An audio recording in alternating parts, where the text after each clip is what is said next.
Hello, everyone, and welcome to a new episode of the Digital Marketing Podcast. Today, with Alex, we are going to talk about something very interesting, which is the new ways Google is tracking spammy, low quality content on search. With Alex, this kind of goes along with all of these ChatGPT copy and paste blog articles. Does it sound about right that that's why Google is working on that?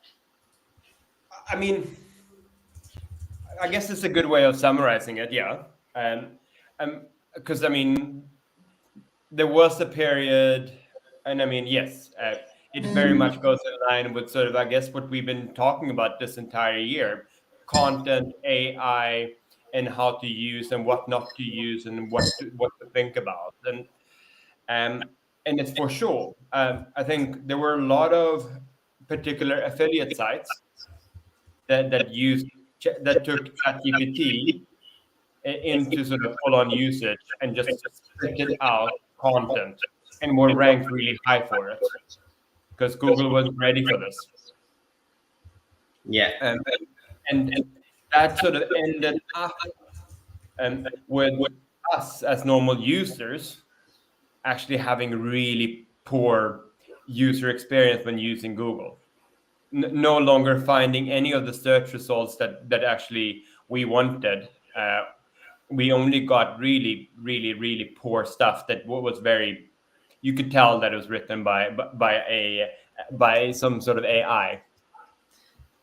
That is true, but how is Google going to tackle a problem like that, right? Because at the end of the day, it's very hard for a machine learning to figure out what content is useful, right? Because I'm assuming that there are ways to figure out, for example, if multiple articles share the same content or the same in a way that is like keyword rich, or maybe it doesn't differentiate itself or is not unique enough.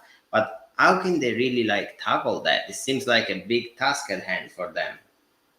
And I think in the SEO world, this sort of March 5th was when this new core update of the Google algorithm sort of was rolled out. And this one, in sort of, yeah, again, SEO circles, is sort of equivalent of like the biggest penguin update that happened in 2012, where basically the Google flipped upside down. Yeah. And it's that simple.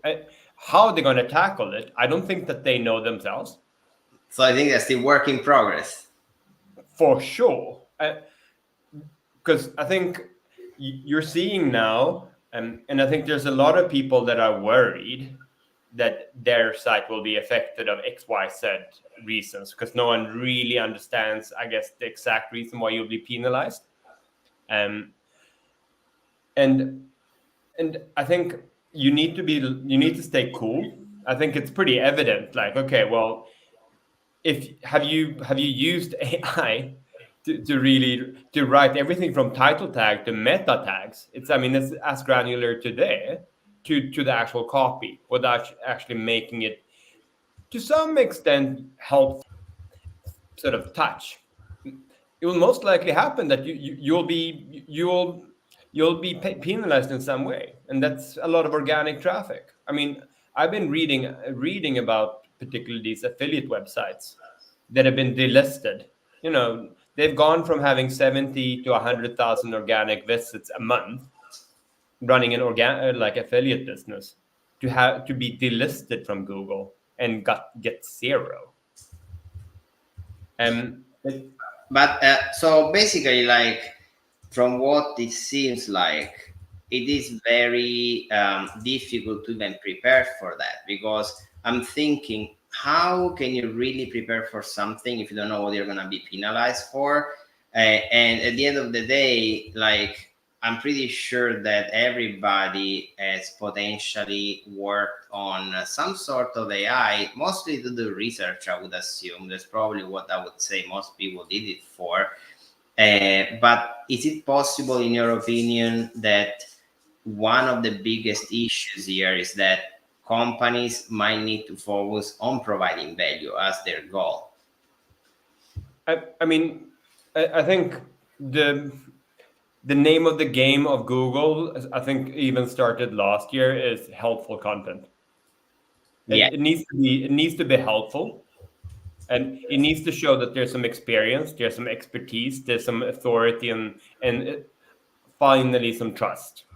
And I think when you say this, like the sort of this abbreviation of EAT or EEEAT, it sort of starts becoming natural. You can start reviewing your own content accordingly, yeah, um, and start thinking: is this actually helpful? Should I actually rewrite this? There are very easy, simple tools out there today. If you've written AI content or you had AI write your content for you, um, you can you can actually run it through testers to ensure that it's not duplicated. of At course. least as The duplicate. So basically, it goes down to duplicate content, I would say, right? I mean, yes and no, and then there's content that is per definition also not true. I think Google's full-on algorithm in overall, I mean, they beat ChatGPT or OpenAI of having a like large language models. At two, they started in 2013, but they never commercialized it and made it easy accessible for you and me. Yeah, Um, but they've had that to regulate the quality of the content of the search. And so now they're practically retraining part of this. And I mean, I guess one could sort of simplify one of these core updates to be that.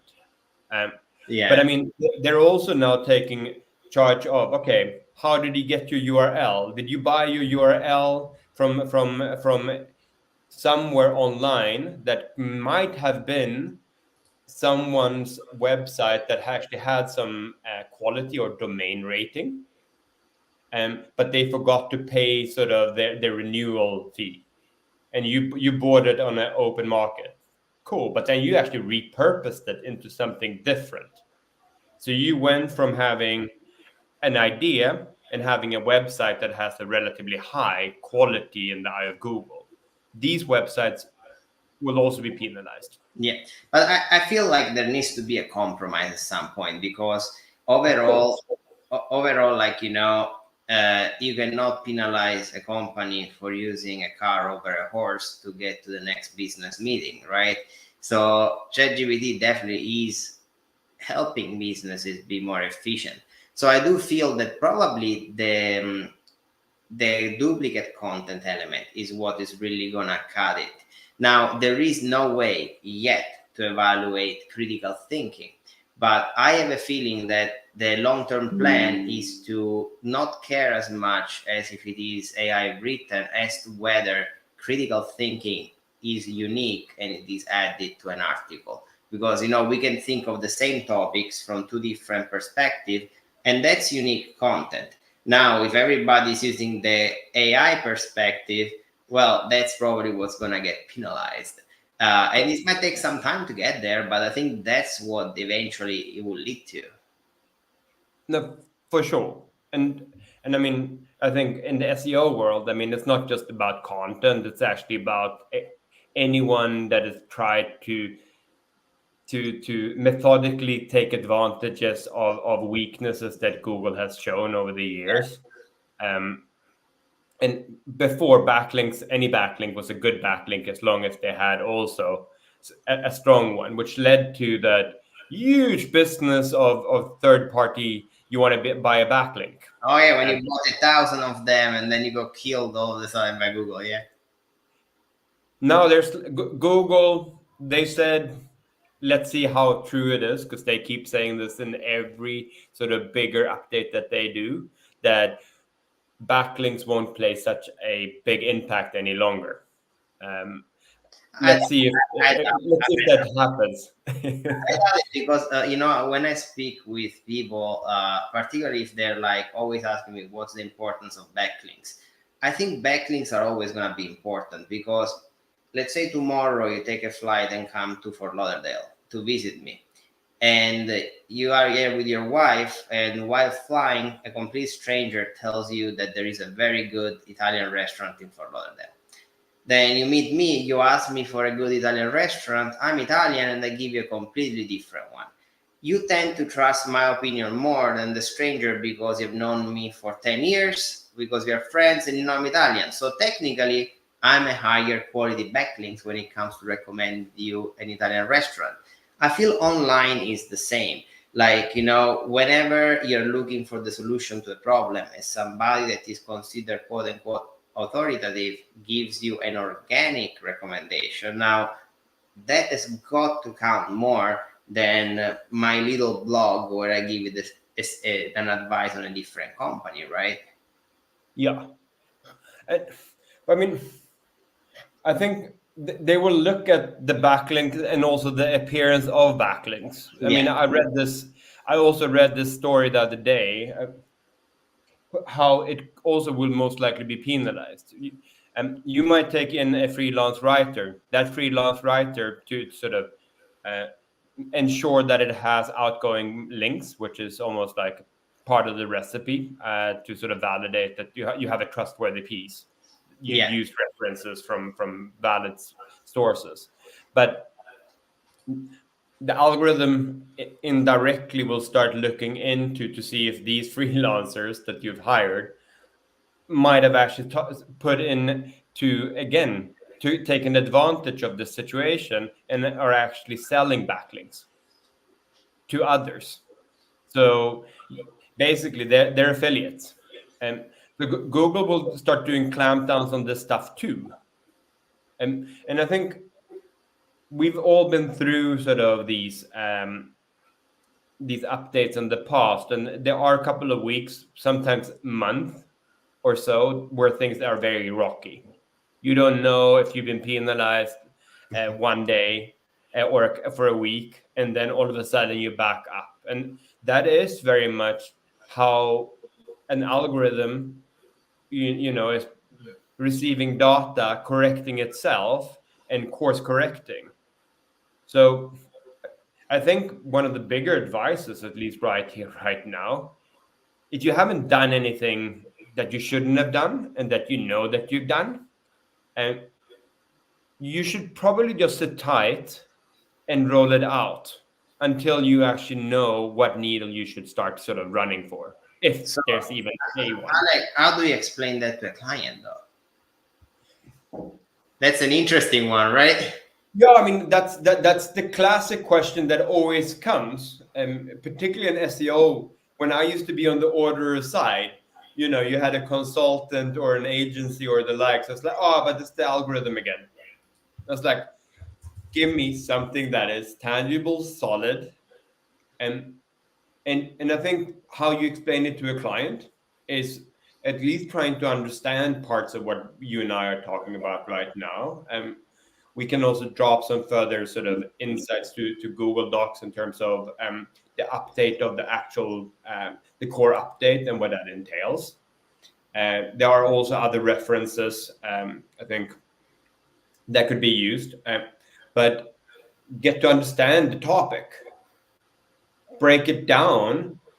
If you know and work closely with your client, you should know your client by now, and therefore you should also know sort of what they might have done that could be negative impacted by this core update. Would you say, Alex, that I manage a lot of ads, and whenever there's a problem with an ad, you get either a disapproval or a warning that tells you what the problem is. It almost looks like we are getting to the point where there needs to be probably more transparency over what's going on with SEO, because I kind of have a feeling, right? You do not know if you're penalized. You do not know by what you've been penalized.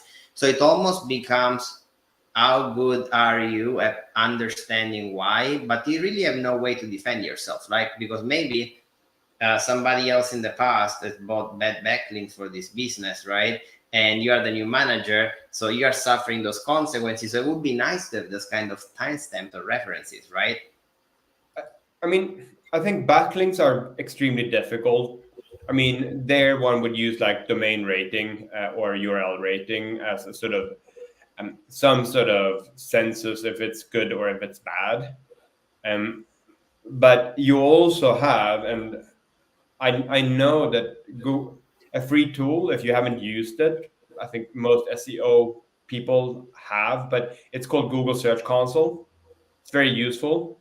It's free. It gives very good insights in terms of what at least particular landing pages that might not have been indexed and of what reasons, or what pages that might be slow on mobiles, considering that mobile first is something that we've lived with for quite a while. But Yeah. so it's a very powerful tool like that, and Google, simultaneously as this is being rolled out, are sort of beating up, so improving Google Search Console to give further intel and more information. So maybe, Rocco, your prediction might be true. There might actually be an area where we will be able to start seeing why we might have been penalized in more outspoken terms. No, that makes absolute sense. And I feel like what is going to be very interesting is to see how this is really going to have an impact, because we can certainly say that everybody is using AI right now. And that means that if everybody is using AI, there is also a very high chance that a lot of people are going to get penalized, because most people are using AI to leave as is all the, let's say, the fillers of the content, and to then customize the rest. So it's going to be a very interesting one. And whoever says they're not using AI, they're lying. So it's going to be very interesting to see how that's going.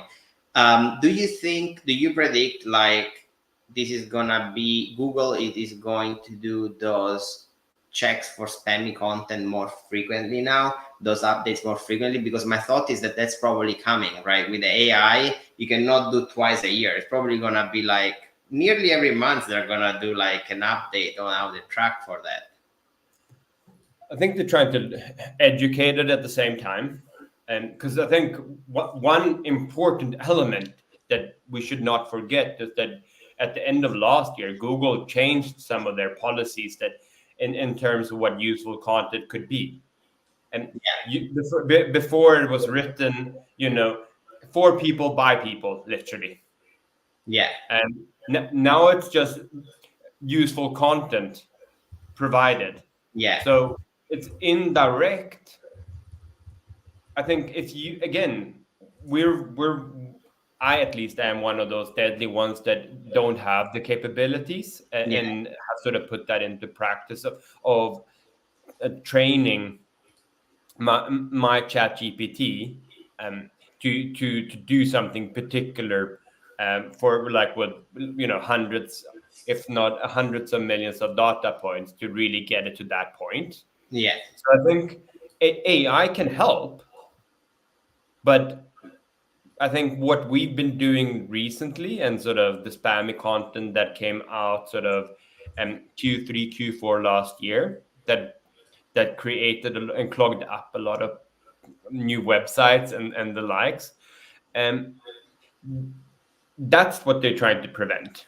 So it's almost finding that golden nugget in between, like that middle ground where really SEO content or content written by AI can still rank very high because it's useful. It's written indirectly by something that it could be considered authoritative.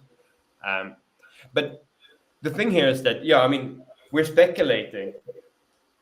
This year, again, is where Google will change everything. And it's partly unfair because there's a lot of people that sort of they built their entire business on organic traffic, or all of a sudden when this is happening, this is now the cynical Alex popping out, but where do you think people will do in the intermediate while it's sort of going like this?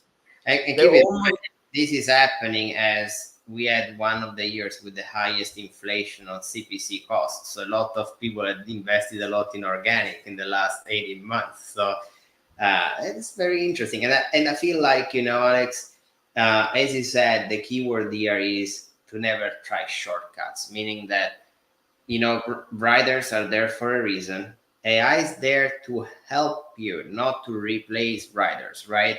So it is very important to do the things right until there is some official information that you can use a certain technology in a certain way.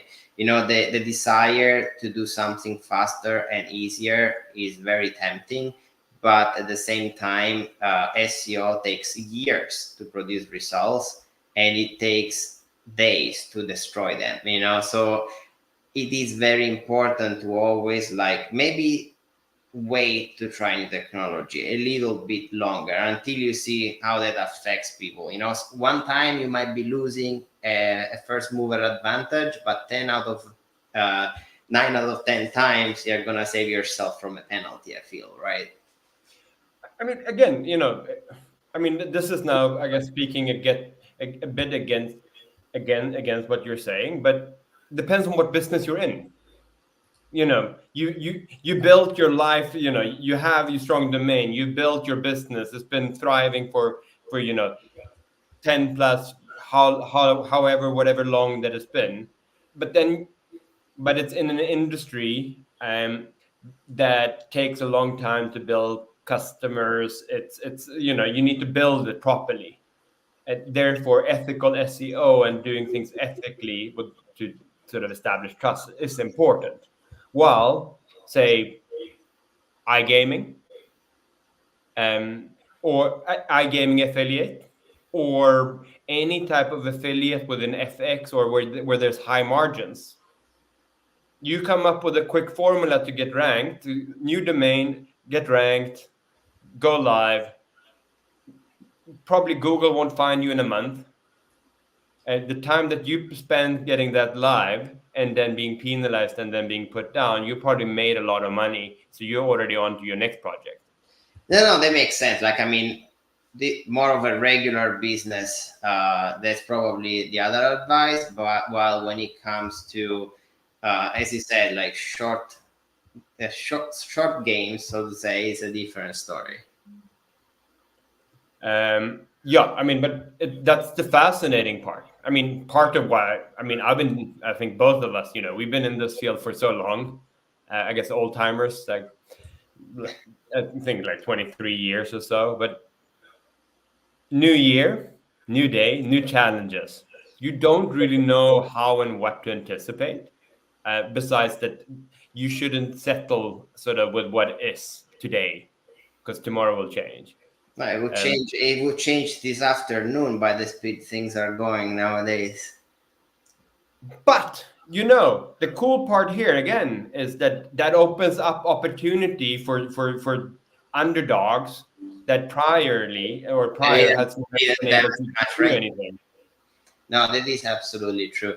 And I've seen, like, for example, that I work for a couple of nonprofits where I volunteer my time, and it's much harder to work on a nonprofit with literally no budget for SEO.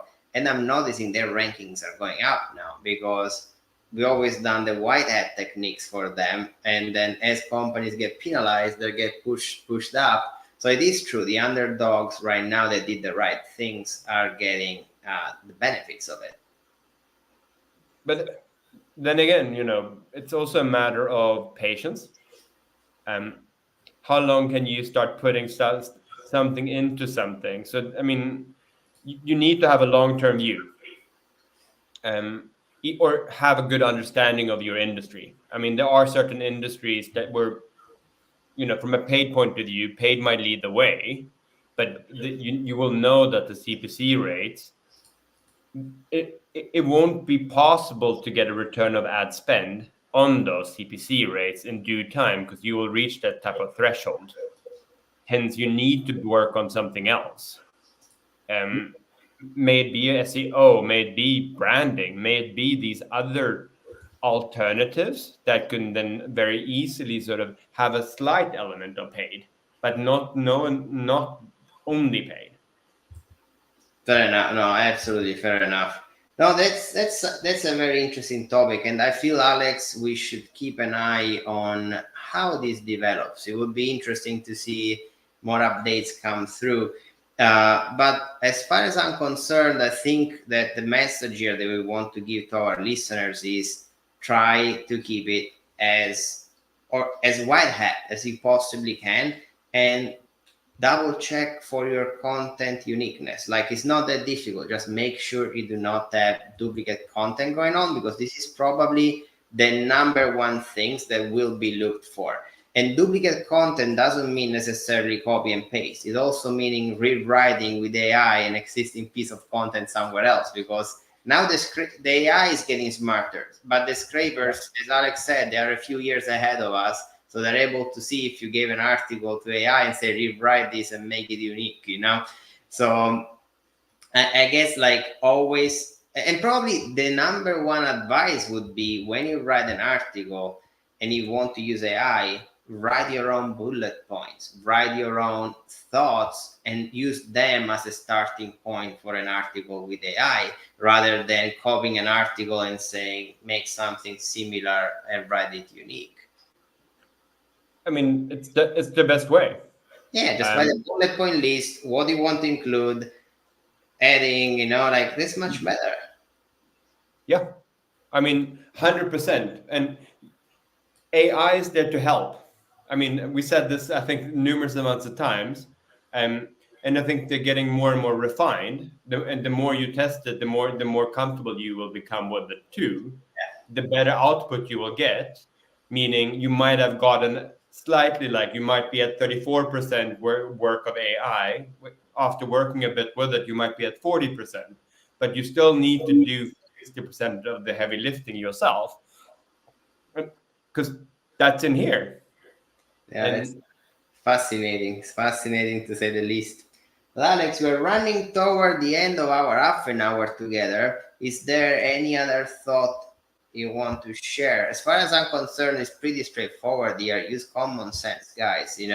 Like, give an original input to get an original output, and that should put you in a very good place with AI and Google tagging spam content and lowering your rankings. What about you, Alex? I'd say, don't stress. Right here, right now, if you're one of the sites that have seen some crumble, don't stress. Sit tight, because on Monday it might have swung back. Yeah. But if you have that guilty voice in the back of your head, sort of segueing back to Rocco's point, you should probably do something now before you sink too fast, and for you to sort of not be able to rescue yourself. And it would be sad to sort of lose a big business in a matter of a couple of days. Oh yeah, that would be very sad. Just because you took a couple of shortcuts, because it was easy, fast, and you didn't see that it would be consequences.